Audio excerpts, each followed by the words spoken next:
Eu tenho ouvido muita gente falar de uma forma até certo ponto negativa de que a instrução aérea é muito repetitiva.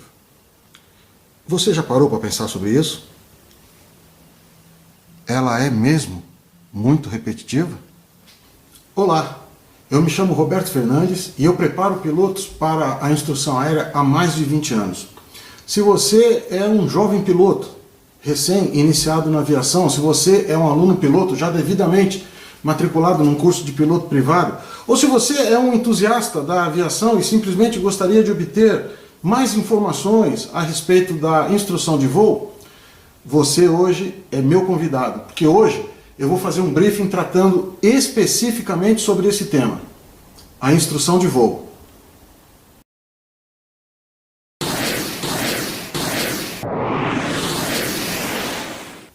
Saudação, aviadores! Sejam bem-vindos mais uma vez ao nosso Briefing de Voo, o canal que abrimos aí para discussão dos temas relacionados à aviação e especificamente o tema da instrução aérea. Hoje, realmente, a gente vai estar no tema. Vamos estar falando exatamente do tema da instrução aérea, porque muita gente tem, de certa forma, reclamado com a característica de repetição da instrução aérea. E a gente vai refletir alguns pontos hoje, para que você não tenha dúvidas com relação ao perfil da atividade que você vai se envolver quando começar a instrução aérea, ou, para você que já começou a voar, inclusive, começar a ver com outros olhos este importante instrumento para a aviação civil, que é a instrução aérea. Eu vou começar tecendo um comentário. Inicialmente, assim, eu costumo dizer que a instrução aérea ela se pauta, em verdade, em dois pilares, né? Ela pode ser vista sob o ponto de vista do seu conteúdo, ou ela pode ser vista com relação à sua natureza. E eu já vou explicar as duas situações. Vamos começar pelo conteúdo. Se você observar, a instrução aérea ela é muito regulada, porque ela precisa contar com o prazo correto das horas de voo. Então, eu não saio sem saber quanto tempo eu vou ficar voando. Eu sei exatamente o limite daquela janela de instrução que eu preciso cumprir com o meu aluno. Ela é regulada porque ela tem condicionantes muito fortes, como o combustível, o custo da hora de voo, a utilização do sistema de pistas do aeródromo onde a escola está situada. Então ela precisa ser regulada. Ela não pode ser muito da forma como o instrutor quer, não tem muita flexibilidade para ser assim tão criativo. E ela também é uma atividade muito regulamentada, porque a instrução aérea precisa conduzir o aluno piloto ao desenvolvimento de habilidades, ao desenvolvimento de competências que serão exigidas dele pela Autoridade da Aviação Civil, aqui no caso do Brasil, a Agência Nacional de Aviação Civil, num voo de verificação de proficiência que a gente comumente chama de voo de cheque. Se não houver aprovação no voo de cheque, não há a concessão da licença de piloto privado. Aliás, não há concessão nem de licenças e nem de habilitações se o piloto não conseguir aprovação no voo de cheque. Então, por essas razões é que a gente diz que a aviação ela é bastante regulada e ela é bastante regulamentada. E como tal, é evidente que ela precisa cumprir um currículo. Ela precisa cumprir o que na instrução teórica chamamos de plano de aula.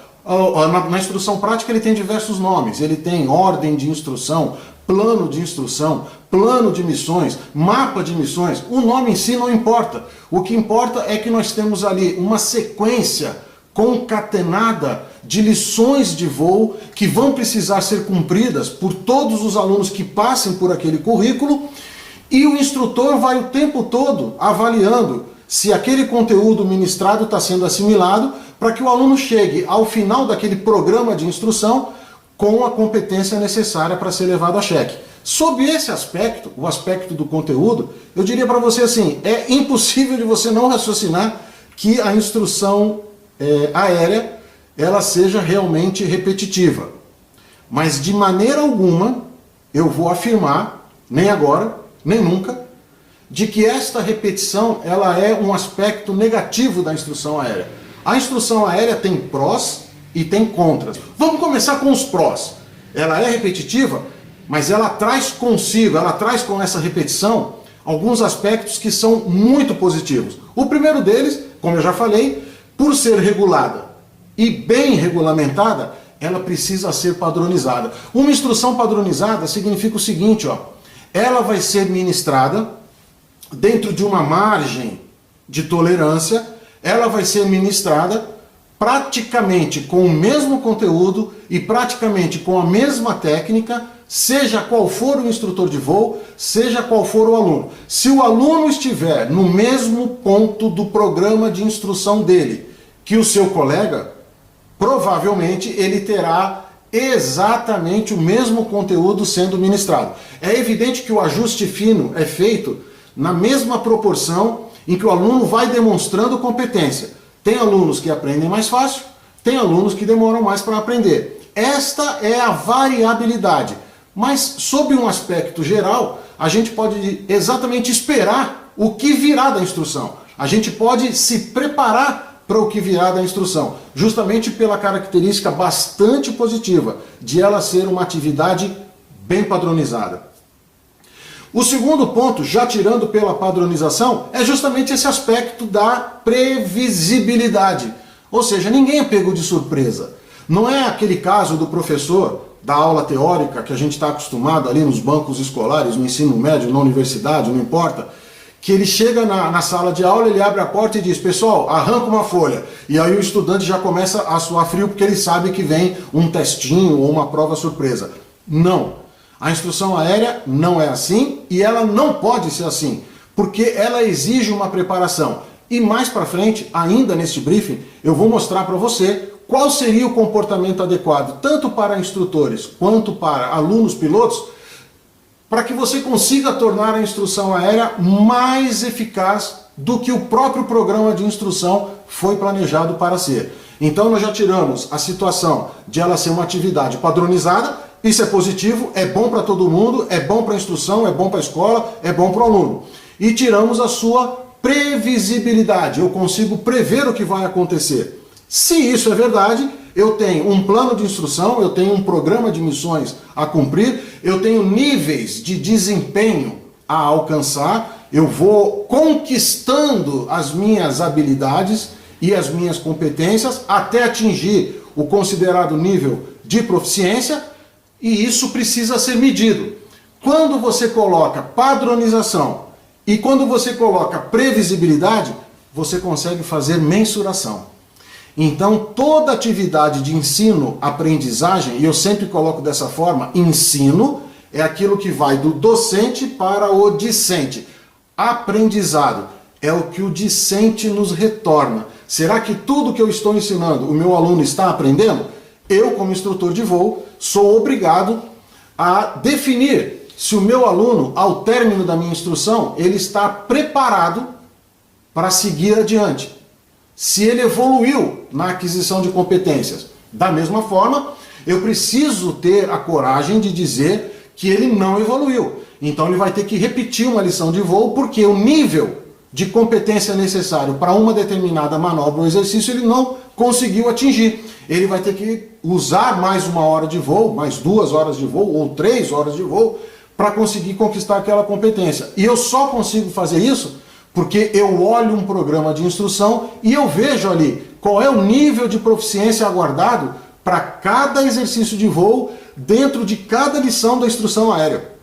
Então, padronização, previsibilidade e mensuração são aspectos positivos de uma atividade que acaba se tornando repetitiva. Para o instrutor de voo, ela pode se tornar uma atividade cansativa.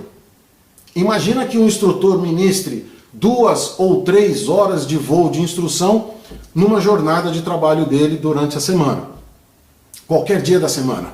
E ele estiver com alunos que estejam no mesmo ponto do programa de instrução aérea, então é de se esperar que ele tenha que repetir todos os ensinamentos para o aluno 1, para o aluno 2 e depois para o aluno 3. Ora, nós não estamos falando ali de uma pessoa robotizada. Nós não estamos falando ali de um cara de inteligência artificial. Graças a Deus, nós, instrutores de voo, ainda temos o nosso lugar no céu reservado. Nós ainda vamos demorar algum tempo para sermos substituídos pelas máquinas aí e pelas tais tecnologias de inteligência artificial.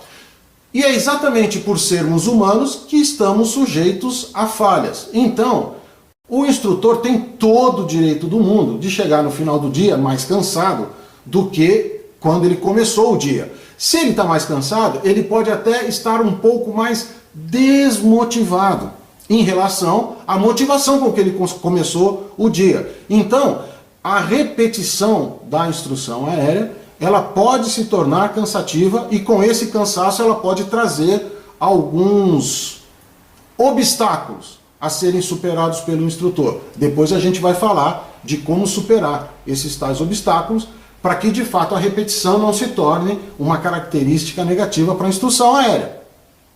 Outra situação que pode acontecer agora para o lado do aluno piloto, do lado do nosso estudante, o jovem que está ali empolgado com a atividade aérea, e tem que ser, porque ela é uma atividade muito prazerosa. A gente até costuma dizer que voar é sobre-humano, não é para qualquer um, exige muito preparo, exige muita dedicação, muito estudo, mas isso pode trazer para o aluno uma falsa sensação de segurança e o aluno acabar se acomodando. Ora, como ele é tudo padronizadinho, como tudo é muito normatizado, como o instrutor está sempre medindo, e ele está me medindo de maneira favorável a mim, quer dizer, eu tenho a impressão que eu estou sempre à frente na minha ordem de instrução, daquele ponto de proficiência que eu deveria alcançar, isso pode fazer o aluno dar uma relaxada.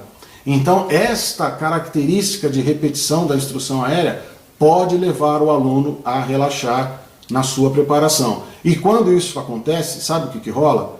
O aluno, que deveria ser o protagonista da instrução aérea, o aluno que deveria ser, de fato, o grande termômetro da instrução, o instrutor de voo vai agir em reflexo às atitudes demonstradas pelo aluno.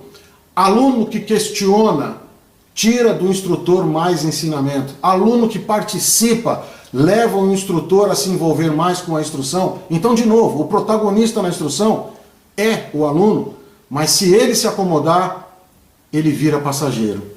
E a pior coisa que pode acontecer numa tripulação durante a instrução de voo é que o aluno se transforme em passageiro. Porque quando o aluno regride para passageiro, ele obriga o instrutor a regredir para comandante. E o voo, que era um voo de instrução aérea, acaba sendo o quê? Um voo de recreação. Ou, na melhor das hipóteses, ele acaba se transformando num voo de recordação, um voo de refresh, para que ele relembre o que aconteceu na missão passada. Isso significa que você está patinando e você não está saindo do lugar.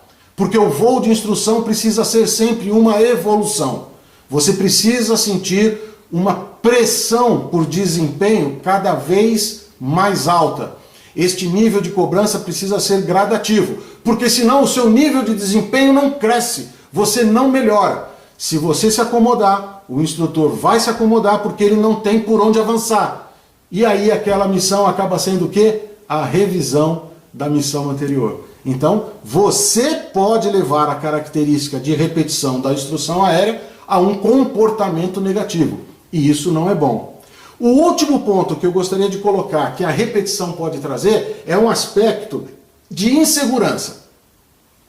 Insegurança não no sentido do que o avião vai cair, não é isso. É porque como você sempre faz tudo igual, a tendência é você baixar o seu nível de atenção, baixar o seu nível de tensão. E se isso é verdade, você está ingressando numa zona cinzenta. Isso pode levar, a gente costuma dizer na aviação, que quanto mais tempo eu passo sem registrar um grande acidente, mais próximo de um grande acidente eu estou.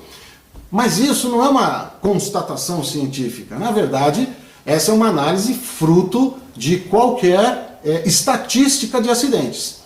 Então nós temos aí uma estatística de um grande acidente, historicamente registrado, para cada 5 ou 6 milhões de horas de voo voadas. Então, se a aviação no mundo está completando ali as suas 5 milhões e 500 mil horas sem acidente, pelo registro histórico, é de se esperar que estejamos próximos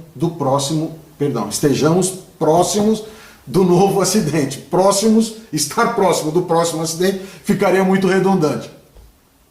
Mas isso é para colocar para você que há artifícios para que a gente retire da repetição da instrução aérea, a característica de ser repetitiva, a gente tire apenas aspectos positivos e consiga adotar procedimentos para diminuir ou mitigar as características negativas que essa repetição nos traz. Então, essa é a primeira abordagem sob o ponto de vista do conteúdo da instrução. Sim, aí não tem jeito, vai ser repetitivo. O segundo pilar da característica principal da instrução aérea que eu gosto de colocar é da sua exclusividade. Bom, o que é a exclusividade, Roberto? É que cada hora de voo é uma atividade única. Imagina que a tripulação de uma instrução aérea sempre vai estar assim, instrutor e o aluno piloto. Sempre. Essa é a tripulação mínima. Instrução aérea, e isso não é uma obviedade, não, isso não é óbvio, mas você precisa pensar dessa forma. Instrução aérea é uma atividade de voo desenhada para uma tripulação mínima de 2 pilotos. O instrutor de voo e o seu aluno piloto. Cara, quando é que isso não acontece? Quando você estiver fazendo, por exemplo, uma instrução de voo por instrumentos, você pode fazer a parte mais básica da instrução de voo por instrumento em dispositivos de treinamento, não necessariamente em voo. Quando isso acontecer, você vai estar sozinho no dispositivo de treinamento. Então é uma instrução aérea, mas não é uma instrução aérea com tripulação mínima de 2 pilotos. É uma instrução aérea com uma tripulação mínima de 1 piloto. E no máximo você vai ter alguém operando a estação de instrução do simulador. Tá? Então, existem momentos em que você vai fazer instrução aérea só você. Né? O voo solo, inclusive, pode ser uma instrução para você mesmo. Se você já é um piloto habilitado, se você já é um piloto certificado, você pode sim retomar os manuais de voo e fazer a sua própria instrução. Isso é perfeitamente possível. Mas, no geral, dentro do escopo de uma escola de aviação civil, ou de um centro de instrução de aviação civil certificado, esse é o nome mais correto, né? Dentro desse escopo, a instrução aérea é uma atividade desenhada para uma tripulação mínima composta por 2 pilotos, instrutor e aluno piloto. Se isso é verdade, poxa, claro que é verdade, então a gente pode tirar uma característica muito legal da instrução aérea, que ela permite uma tremenda interação. Então eu costumo chamar de par ordenado. O instrutor A e o aluno piloto B formam um par ordenado único para o desenvolvimento da instrução aérea. Não vai acontecer uma nova instrução aérea com a repetição de tudo aquilo que aconteceu neste par ordenado A e B. Quando esse instrutor volta para o avião, para a próxima instrução aérea, e agora ele não está mais com o aluno B, ele está com o aluno C, trocou o par ordenado, e as interações que vão acontecer a bordo, elas são completamente diferentes. Então, sob o ponto de vista da exclusividade da instrução aérea, esquece, porque não haverá repetição nunca. Quando o mesmo instrutor e o mesmo piloto retornam para o avião para fazer a lição de voo seguinte, já vai ser tudo diferente de novo. As interações precisam subir de nível. O desempenho que o aluno precisa demonstrar é maior. As características de exigência do instrutor vão mudar. Então, na missão anterior, ele estava mais tranquilão, ele fazia menos comentários. Agora ele está mais duro comigo, ele está me exigindo mais. E ele está certo, porque a cada lição você precisa dar um novo desempenho, um desempenho melhor do que a missão anterior. Então, a interatividade da instrução aérea é um aspecto absolutamente positivo e tira da instrução aérea, pela característica da sua exclusividade, tira o aspecto da repetição. Dessa mesma característica, você já pode perceber que, embora ela seja muito regulada, embora ela seja muito regulamentada, ela está baseada em documentos de curso, mas ela é extremamente dinâmica. A sequência dos exercícios que serão treinados naquela hora de instrução, ou naquela hora e meia de instrução, ou naquelas algumas horas de navegação em voo de instrução, não importa, a sequência do que vai ser treinado, ela vai ser resultado justamente da interação entre aluno e o seu instrutor de voo. Então isso significa que a interatividade da instrução aérea nos leva a uma dinâmica que torna sempre um voo diferente do outro. Então, se sob o ponto de vista do conteúdo ela é repetitiva para o instrutor, sob o ponto de vista da dinâmica com que ela vai acontecer, ela não pode ser repetitiva. Então, pela sua exclusividade, pela sua natureza de ser algo individualizado, ela não permite repetição. E daí, quando você tira esses dois aspectos que eu pontuei aqui, a interatividade e a dinâmica, a gente chega para a terceira característica bastante positiva dessa instrução de voo individualizada ou exclusiva, que é o fato de ela ser muito instigante. Então veja, diante de um mesmo exercício, os alunos terão dificuldades diferentes. Diante de um mesmo exercício, os alunos terão respostas diferentes. E ainda que eles tenham os mesmos erros, a causa raiz daquele erro pode ser diferente. Então, o bom instrutor de voo é aquele cara que consegue perceber não o sintoma do erro, não aquele nariz pesado, não aquela bolinha descoordenada. Não, porque isso é bater o olho e ver o sintoma. O bom instrutor é aquele que ataca a causa do erro. Porque atacando a causa do erro, eu consigo ajudar o meu aluno a corrigi-lo na origem. E aí ele para de errar, ou pelo menos ele diminui a amplitude desse erro.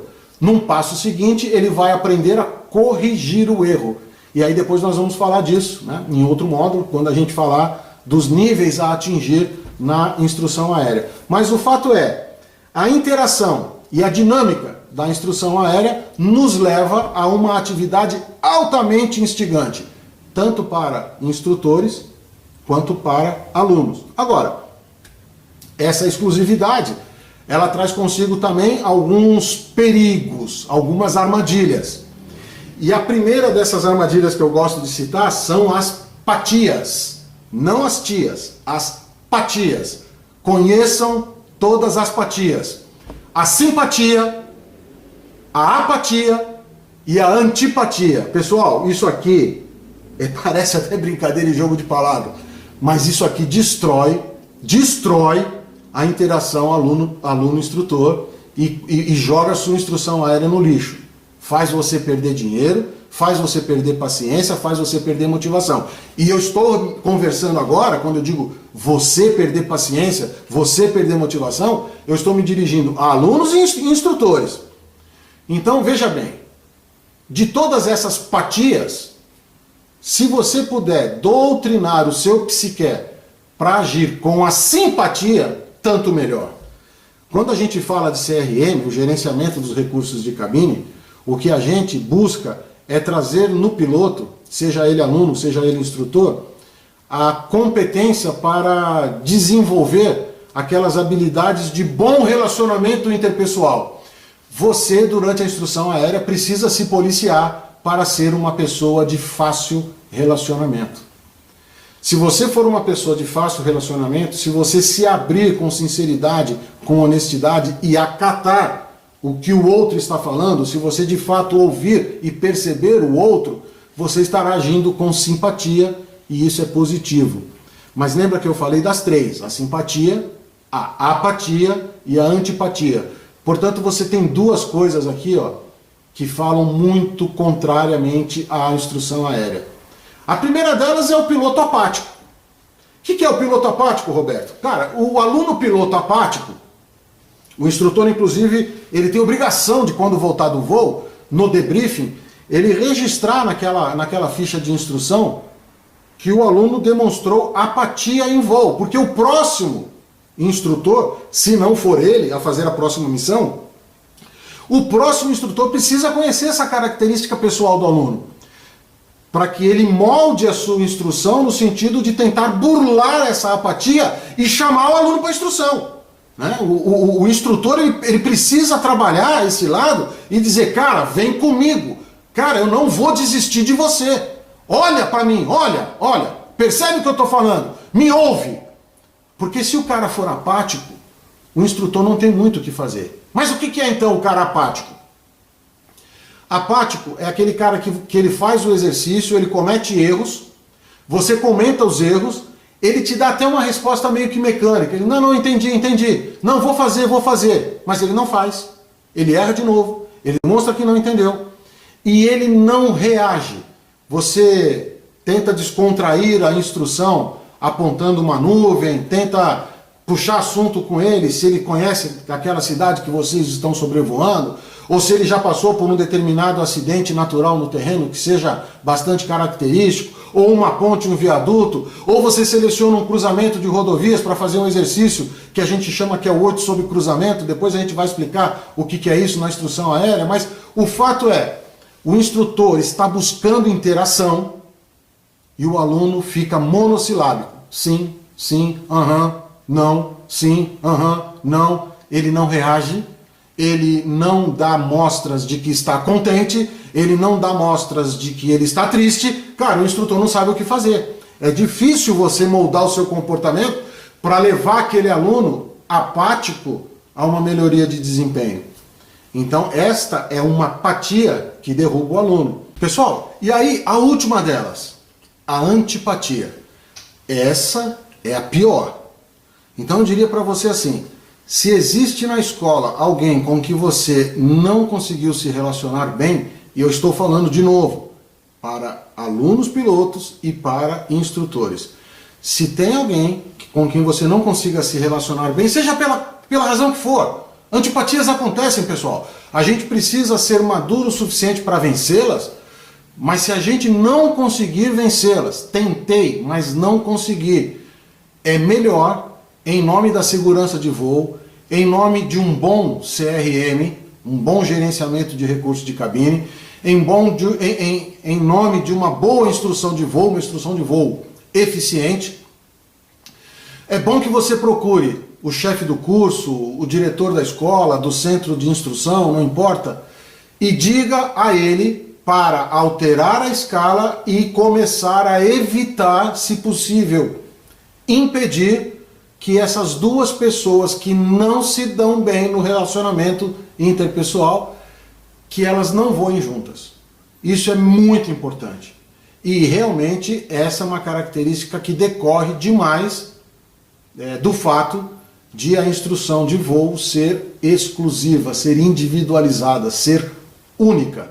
Imagina que você vai ter que decolar, você vai ter que passar dentro de um espaço reduzido que é a cabine de voo, 1 hora, 1h15, às vezes 1h30, às vezes um voo de navegação cross-country, você vai passar ali 3 horas com aquela pessoa do seu lado e ainda precisando ou ensinar ou aprender com ela, né? Ou ensinar a ela ou aprender com ela, e o relacionamento interpessoal vai interferir diretamente se entre vocês rolou alguma antipatia. Então, das 3 patias, por favor, vamos criar um clima favorável à instrução e vamos contribuir para que a primeira delas seja a campeã da história, aí pelo menos em 95% do tempo do seu curso, que é a dona simpatia.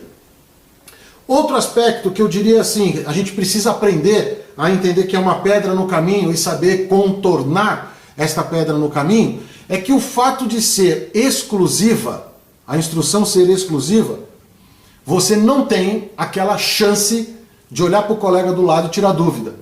Sabe aquela coisa assim de pedir o caderno do colega emprestado para ver se ele anotou alguma coisa da aula que você não anotou? Aquele backup de conhecimento? Sempre tem um aluno na turma que é o mais inteligente, ou aquele que suga mais a aula, que anota mais, aquele que todo mundo quer tirar cópia do caderno dele. Pois bem, a instrução aérea é só você e o seu instrutor a bordo. Não dá para olhar para o lado e perguntar assim para o colega, o que foi mesmo que ele falou, hein? Não dá. Se você não entendeu o que o seu instrutor falou, cara, você vai ter que falar para o seu instrutor que não entendeu, ele vai ter que repetir. Se o instrutor demonstrou algum exercício para o aluno e o aluno não respondeu, Não dá para ele perguntar para o colega do lado, e aí, o que eu faço? Não dá, não tem outro instrutor do lado. Então, essa possibilidade zero de você recorrer a um auxílio de alguém, algum colega que esteja do seu lado, inexiste. Então é bom que instrutores e alunos partam para a instrução aérea sem dúvidas. Quanto menos dúvidas tivermos durante o voo, mais vamos aproveitar o nosso tempo para progredir na instrução aérea.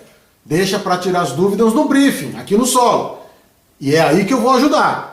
Eu realmente vou ajudar, vou dar o caminho, vou trazer atalhos para você como tornar esse briefing mais efetivo.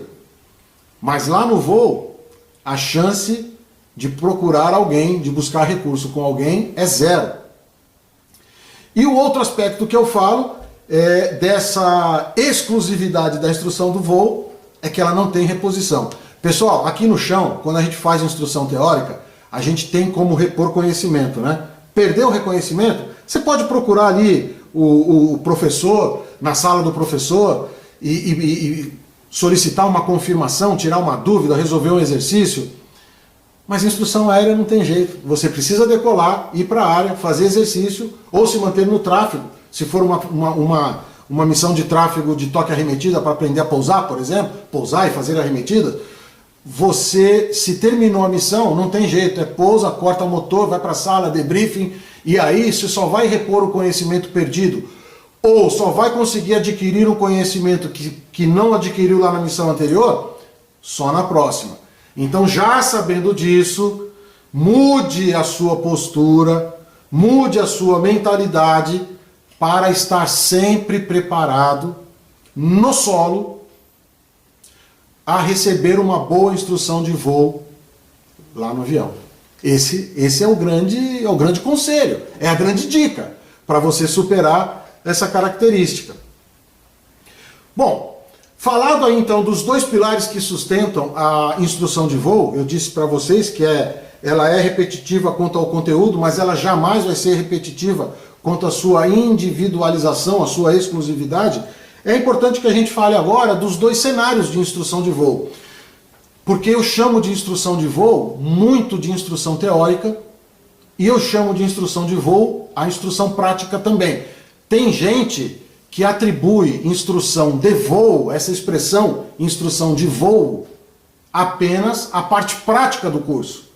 Mas eu vou mostrar para vocês porque que eu não concordo com essa definição e acho ela até bastante simplista. Porque quando eu falo de preparação teórica para o voo, eu estou falando de dois caminhos, duas fontes de conhecimento. A primeira delas é com foco na banca da ANAC.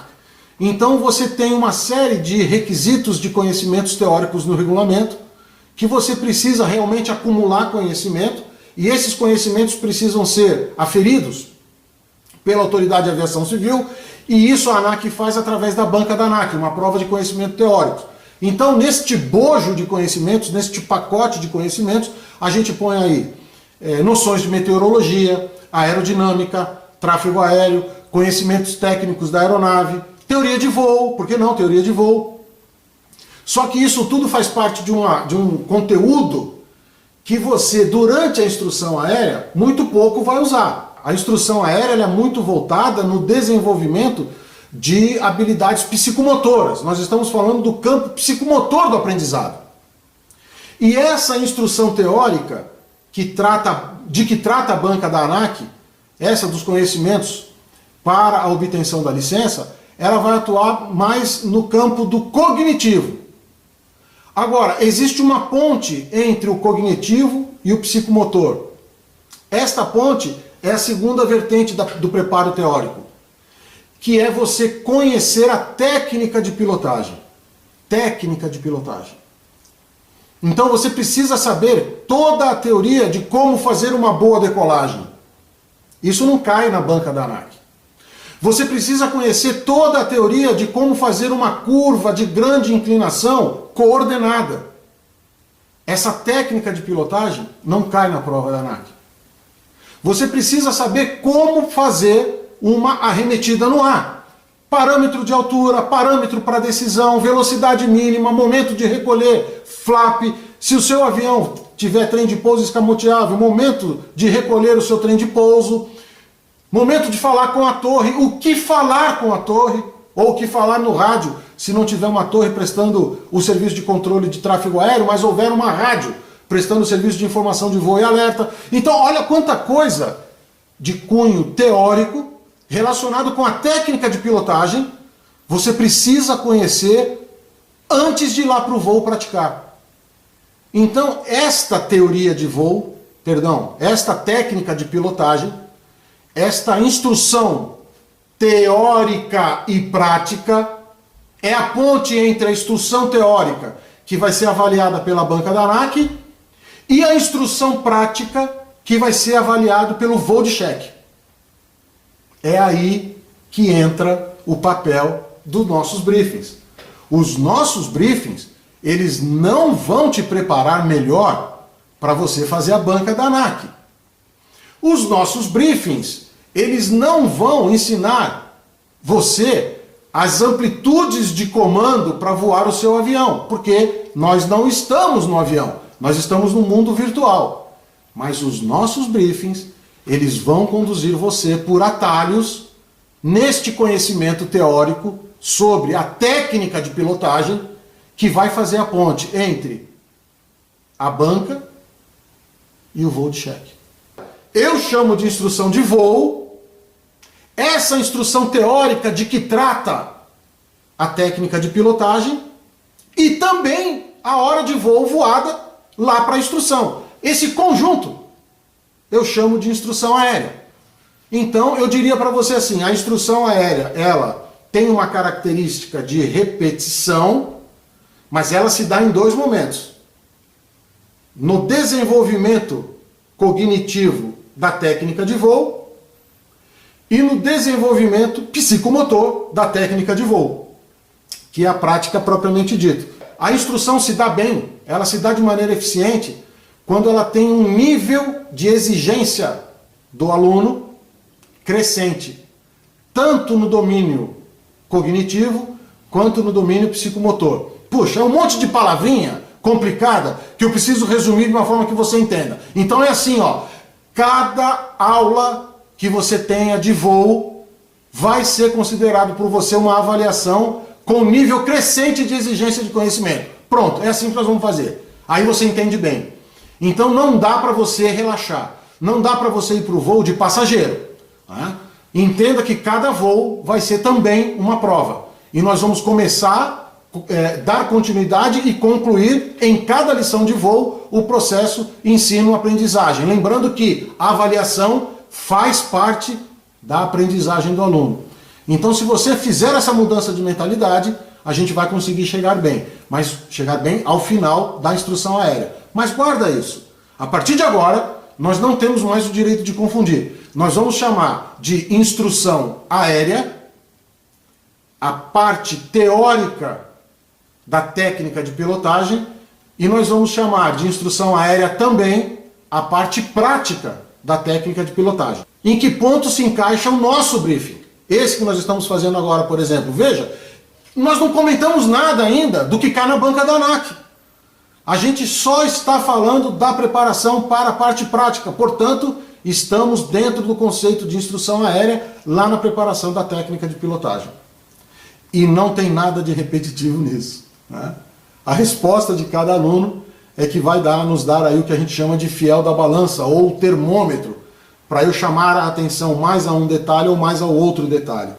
Bom, nesse sentido, já que nós falamos que dentro da instrução aérea compete alguma coisa de instrução teórica relacionada à técnica do voo e de instrução prática relacionada ao exercício da técnica de voo, da técnica de pilotagem, eu diria para você assim, o instrutor tem um papel preponderante. Tá? Seja ele o instrutor que está lá fazendo o briefing com você, seja o mesmo instrutor indo para o voo com você. Então perceba que esse cara, ele está sujeito aos mesmos riscos do aluno. Só que com um nível de responsabilidade maior. Porque o aluno pode errar. Aliás, o aluno vai errar. E o instrutor precisa estar apto a, primeiro, ensinar o aluno a parar de errar. Segundo, ensinar o aluno a corrigir o próprio erro, porque a boa técnica de pilotagem diz isso.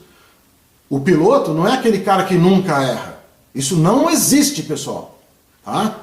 O piloto é aquele cara que erra, consegue perceber o erro e consegue corrigir sozinho. E quanto mais rápido essas coisas acontecem, melhor piloto você é. Então tem pilotos que o erro precisa crescer um pouco mais para ele perceber. Mas quando ele percebe, ele para de errar, essa é a técnica, ele para de errar e ele traz o avião de novo para a condição correta de voo. Pilotos excepcionais, eu diria, são aqueles que, com uma variação muito pequena, eles já conseguem perceber e corrigir o seu erro. Tá? Mas existe uma grande margem de tolerância e o seu instrutor está lá, primeiro, para te demonstrar o exercício, depois, para te auxiliar a perceber os seus erros, depois, para te auxiliar a perceber os seus erros e parar de errar, e por fim, ele está lá para te ajudar a perceber os erros, conseguir parar de errar e conseguir corrigir. Aí você atingiu a sua proficiência. Então, esse cara tem uma tremenda responsabilidade e se a bruxa cantar e se chegar a vez daquele nosso motor dar uma descansada na hora que não deveria, né? E se chegar a vez de pegar um ventão de través, aquele que é difícil para qualquer um pousar, aí, meu amigo, é o instrutor que vai trazer todo mundo para casa. Então ele tem um papel muitíssimo preponderante nisso tudo que a gente está falando. E além de tudo, eu acho aí até o papel mais nobre do instrutor, ele tem que ser o cara da postura, né? O instrutor tem que ser o cara da postura, tem que ser aquele que o aluno olha e fala assim, eu quero pilotar igual esse cara, eu quero fazer o que esse cara faz. Pô, como é que esse cara faz e eu não consigo nem ver o que ele está fazendo? Para onde será que ele está levando esse avião? Então, olha pessoal, o papel importante a figura do instrutor. E agora eu me dirijo realmente a você, instrutor de voo. Tá? Se você não está disposto a assumir esta responsabilidade, se você não está seguro ou convencido de que precisa ser este elemento de inspiração a bordo, eu diria para você, a sua instrução ela vai carecer de um toque maior, tá? Porque o aluno precisa disso, tá bom? Outro aspecto ainda relacionado com a possibilidade de usarmos a nosso favor a repetição da instrução aérea e evitarmos que a parte negativa da repetição nos acolha, é a gente falar, como eu disse no começo, do papel do instrutor durante a instrução aérea e do papel do aluno piloto.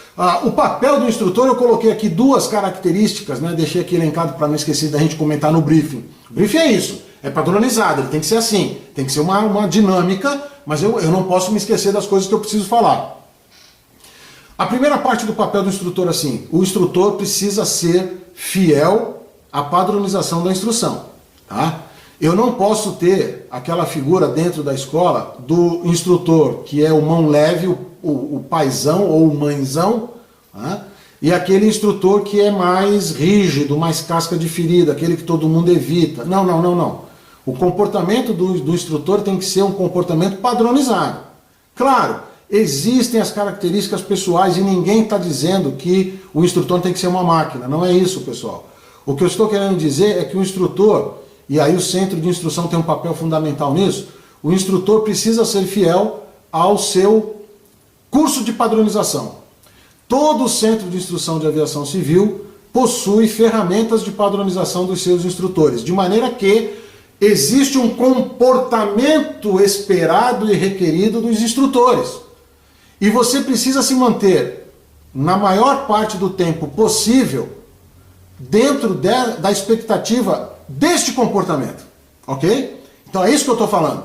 Sem perder a sua característica pessoal, sem perder a sua exclusividade, sem perder as suas qualidades interpessoais, mas você precisa estar dentro de um pacote de padronização. Esse é um papel importantíssimo do instrutor. Outra coisa que o instrutor precisa garantir na instrução, a garantia dos requisitos mínimos, né? Nós já falamos isso no briefing anterior.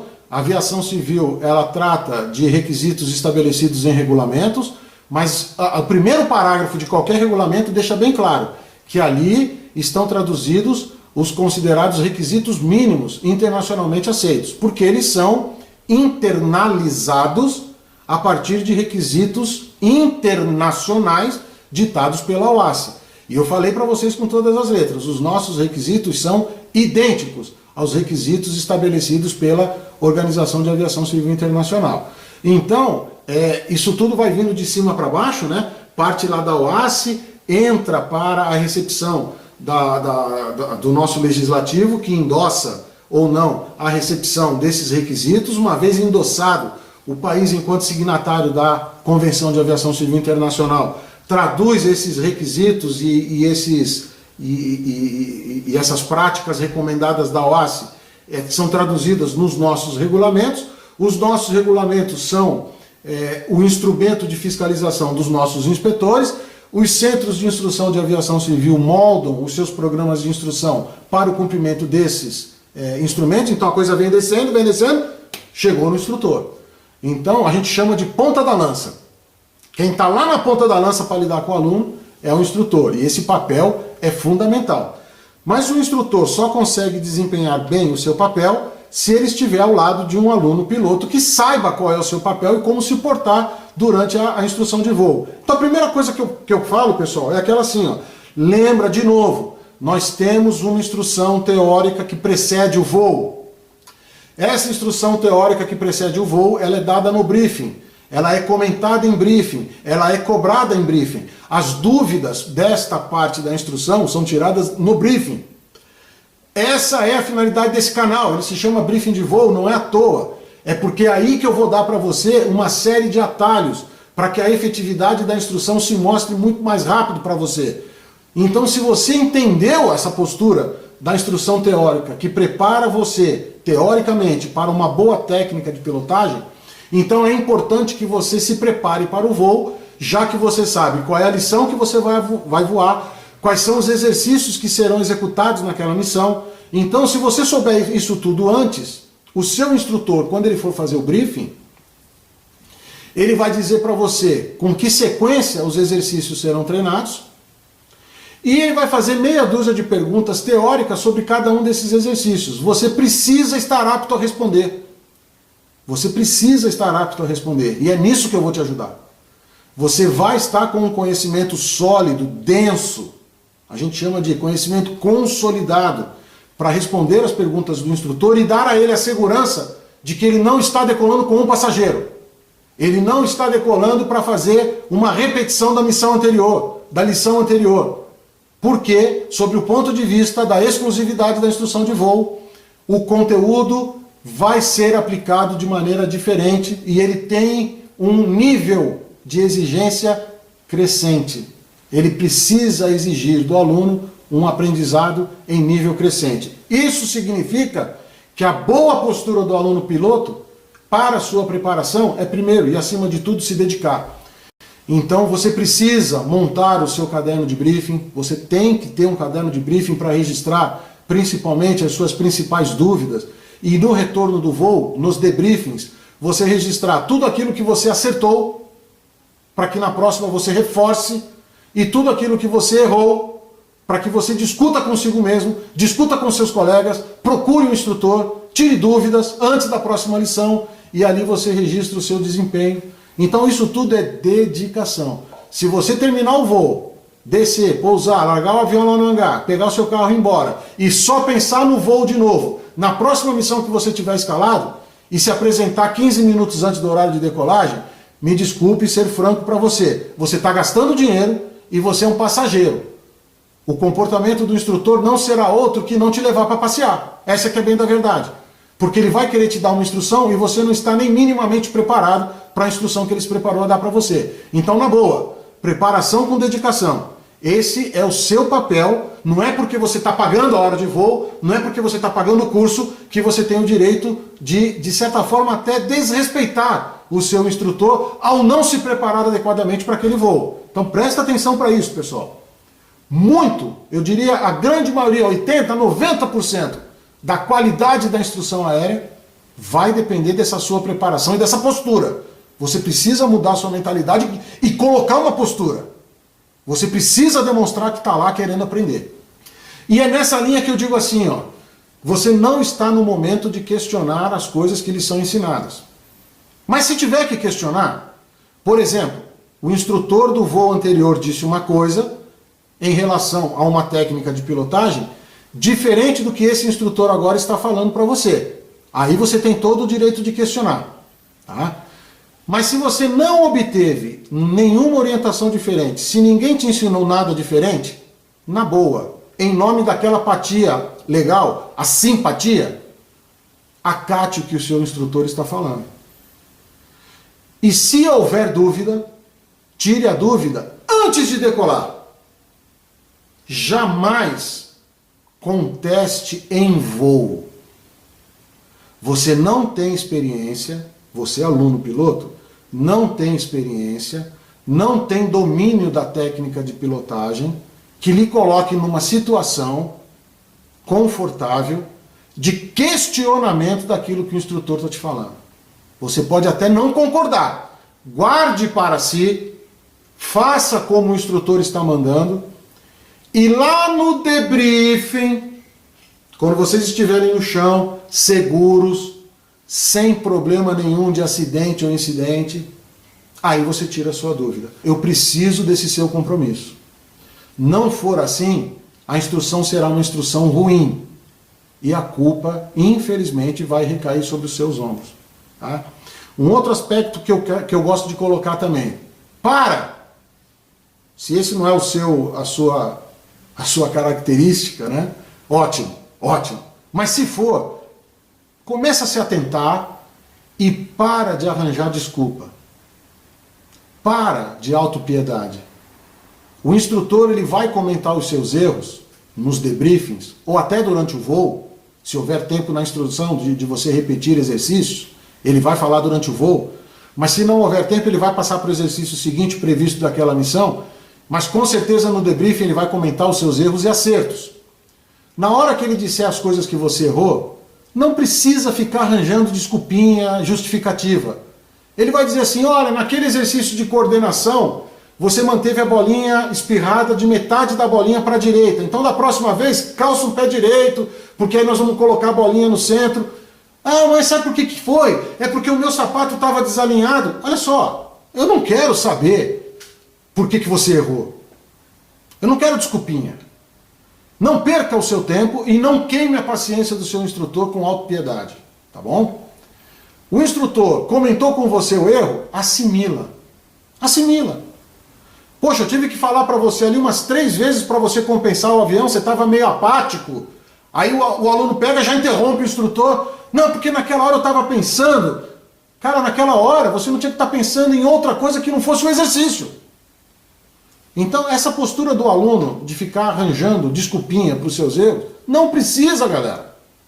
O instrutor sabe que você vai errar e ele está lá para te corrigir. Não precisa justificar o erro. Deixa o instrutor fazer o trabalho dele. O instrutor, o bom instrutor, ele vai se preocupar em achar a causa do seu erro. E é ele que vai dizer o porquê que você está errando, para te ajudar a corrigir. Então, por favor, nada desse tipo de comportamento. O papel do aluno, você precisa entender, ele é primordial para a qualidade da instrução aérea. Por favor.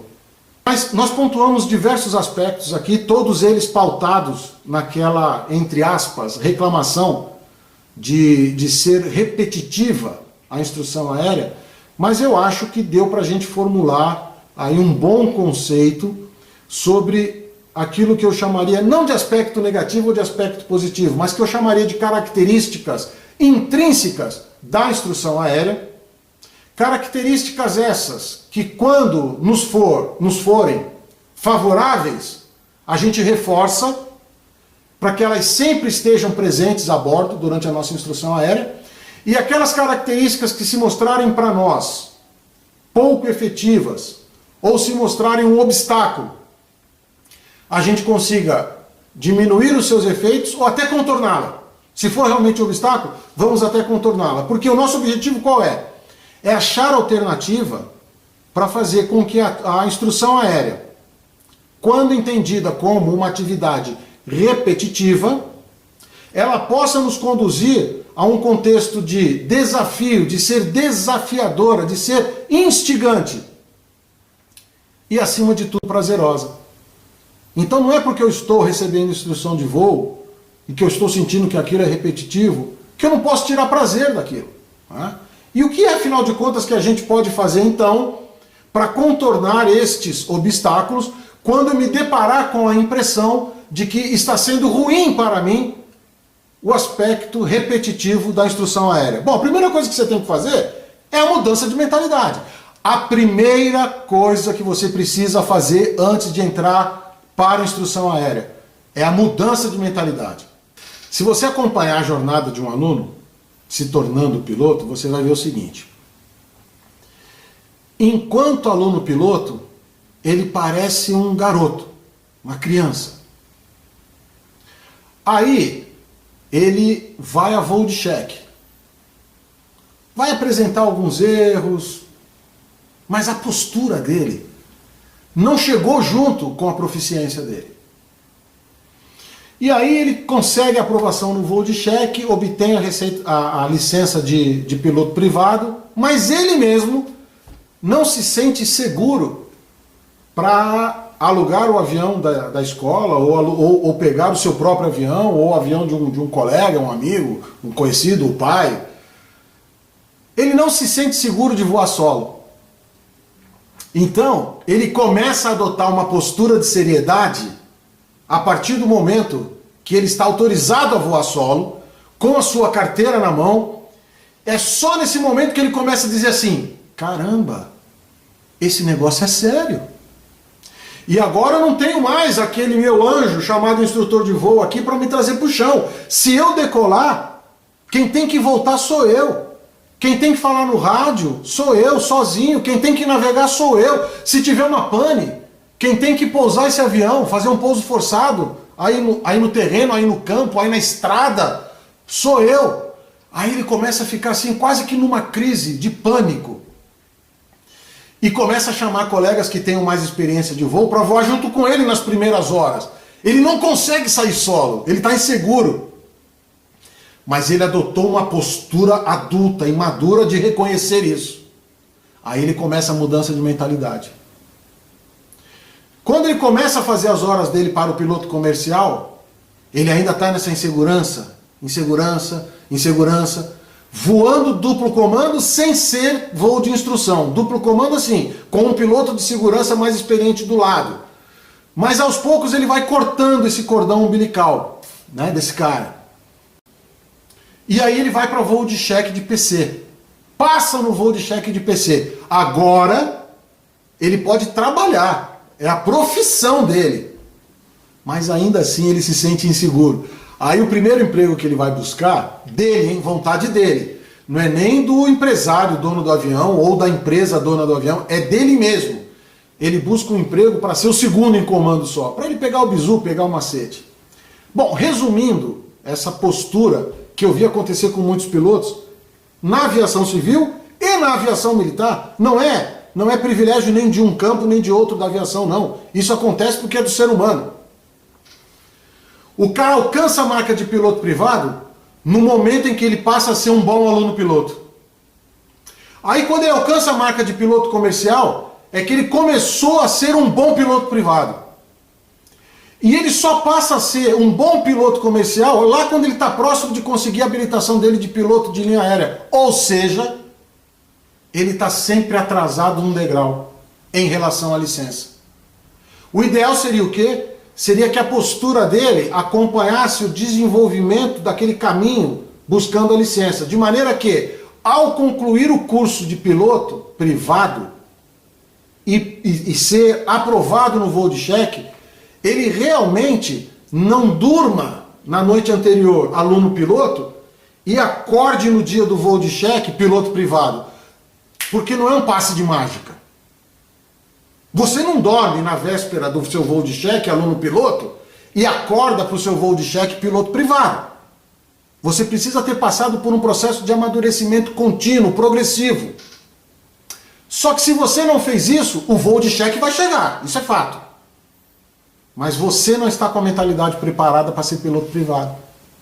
Você está com a mentalidade preparada para ser um bom aluno piloto. Agora, depois do voo de cheque, é que você está legal para ser um bom aluno piloto, porque você começou a perceber que tinha que ter mudado de mentalidade.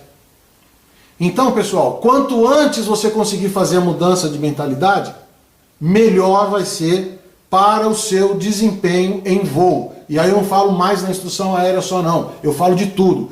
De desempenhar uma boa técnica de pilotagem, mas desempenhar também um bom papel de comandante do seu avião. Porque a tua licença de piloto privado vai dar a você a prerrogativa de atuar como primeiro em comando, comandante do avião, operando sobre as regras de voo do RBAC 91, que são as operações privadas. Deu para entender isso, pessoal? Então, cara, a primeira coisa que você tem que fazer para tornar a instrução de voo prazerosa é: o nível de dificuldade dos exercícios não vai aumentando? O nível de exigência do seu instrutor não vai aumentando? Por que não aumentar também o seu nível de mentalidade, a sua postura? Na direção da postura realmente de um piloto privado. Seguro, confiante, sabedor do que tem que fazer, honesto. Então, cara, se você souber desde o começo e partir para a instrução aérea dessa forma, nós vamos contornar quaisquer dificuldades que a gente tenha na instrução aérea. O segundo ponto que eu coloco, foco na preparação, galera. Sem preparação não dá para ter sucesso na atividade aérea. Sem preparação, eu repito, não dá para ter sucesso na atividade aérea. Então, o seu foco precisa ser na sua preparação. A habilidade psicomotora, ela vai surgir tão mais rápido quanto melhor for a sua preparação. São coisas que se integram. E quando uma falta, a outra não vai bem. Quando a preparação teórica para a técnica de pilotagem falta, a habilidade para assimilar a técnica de pilotagem demora para vir. Então, mude a sua mentalidade e coloque o foco na sua preparação. Terceiro ponto, seja você instrutor, seja você aluno, durante a instrução aérea, olhe, observe, escute e valorize a pessoa que está do seu lado. Aquela tripulação é única. E o desempenho daquela missão, o desempenho daquela aula de voo, o desempenho daquela instrução aérea, será função exclusiva deste par ordenado de variáveis, instrutor e aluno. Considerem, observe e valorize o papel um do outro. Porque não existe instrutor sem aluno e não existe aluno sem instrutor. Nós precisamos entender que essa relação precisa estar estabelecida de respeito mútuo para que desenvolvamos a simpatia e não aquelas outras patias que nos serão tão pesadamente negativas. Desempenho contínuo, desempenho progressivo só vem quando a próxima missão é encarada como uma obrigação de ser melhor do que a anterior. Se você não se preparou para ter um desempenho melhor na missão seguinte, provavelmente na missão seguinte você será passageiro. E eu vou bater muito nessa tecla para você. Eu não admito aluno que venha para a instrução aérea para ser passageiro. Então, postura de preparação e compromisso de fazer com que a missão seguinte sempre seja melhor, num nível mais alto, alcançado, do que a sua missão anterior.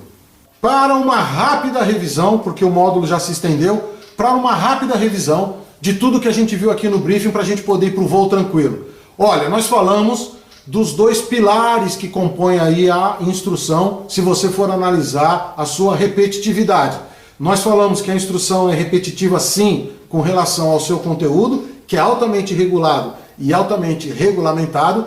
Tecemos características positivas, os prós, e características negativas, os contras, com relação a esse aspecto do conteúdo da instrução. E depois nós falamos do outro pilar, que é a sua característica de exclusividade, de sua individualidade. E igualmente pontuamos para você refletir aspectos considerados prós e aspectos considerados contras. Então nós falamos aí, é o que eu gosto de destacar sempre.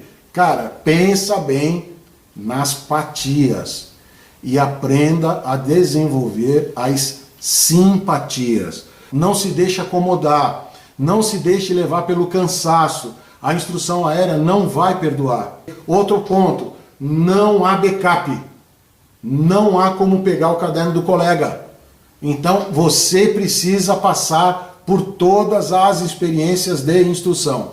Então isso é o que caracteriza uma mudança de postura e uma dedicação à instrução aérea. Parte teórica e parte prática, sempre pensando na obtenção da sua técnica de voo, da sua técnica de pilotagem. E é justamente por haver um componente teórico e um componente prático, e aí eu vou na definição dos níveis de aprendizado, eu volto a falar no domínio cognitivo do aprendizado, para a gente falar da parte teórica, e eu falo no domínio psicomotor do aprendizado, para a gente falar da parte prática, é que vem a figura do instrutor. Aquela pessoa que vai realmente assumir determinada condição que precisa ser vista com tremenda responsabilidade por todo mundo envolvido na instrução. Então ele assume um papel protagonista sob o ponto de vista da responsabilidade que ele tem que ter e da característica motivacional que ele tem que ter, que em contrapartida vai exigir do aluno, na definição do seu papel, também um papel protagonista. E aí eu elenquei para você comportamentos que são ruins de você, aluno piloto, manter durante a instrução aérea e comportamentos que a gente sempre colocou como sendo desejáveis. Dá uma passada de olhos nisso, assimile esse conteúdo, porque se você chegar para a próxima instrução, se você já estiver voando, ou se você chegar para a escola para iniciar a instrução aérea já com essa postura madura, você não vai atrasar o desenvolvimento do seu comportamento em relação ao desenvolvimento das suas habilidades. E aí, quando você obtiver uma licença de piloto privado, após o cheque da ANAC, você de fato vai saber se portar, vai ter a postura de um verdadeiro piloto privado e não de um aluno piloto. Também comentamos as nossas alternativas para você conseguir tirar o melhor aproveitamento possível da sua instrução aérea.